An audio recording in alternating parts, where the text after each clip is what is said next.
प्रभागाच्या सर्वांगीण विकासासाठी प्रभाग क्रमांक 17 मधून संतोष पाटील यांनी काँग्रेस पक्षाकडे केली उमेदवारीची मागणी। सांगली जिल्ह्याचे व महाराष्ट्राचे नेते आदरणीय माजी मंत्री आमदार डॉक्टर आदरणीय विश्वजित उर्फ बाळासाहेब कदम साहेब व सांगली जिल्ह्याचे खासदार आदरणीय विशालदादा यांच्या नेतृत्वाखाली सांगली मिरज कुपवाड महानगरपालिकेच्या निवडणुका पार पडत आहेत। नुकत्याच जाहीर झालेल्या सांगली मिरज कुपवाड महानगरपालिकेच्या निवडणुकीच्या निमित्तानं मी वार्ड क्रमांक 17 मधून 17 सर्वसाधारण पुरुष गटातून उमेदवारी अर्ज काँग्रेस पक्षाकडे मागितला आहे।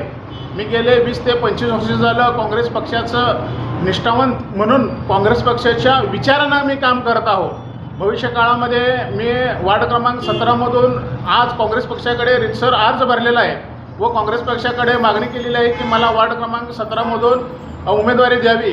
उमेदवारी मला मिळाल्यास मी त्या भागामधून खूप काम केलेलं आहे। त्या भागामधून मी रस्त्याचं काम केलेलं आहे, आरोग्य शिबिर घेतलेले आहेत, त्या ठिकाणी लोकांना रेशन कार्ड काढण्यासाठी मदत केली आहे, आधार कार्ड काढण्यासाठी मदत केली आहे, मेळावे घेतलेले आहेत, अनेक कामं त्या भागातून मी केलेलं आहे।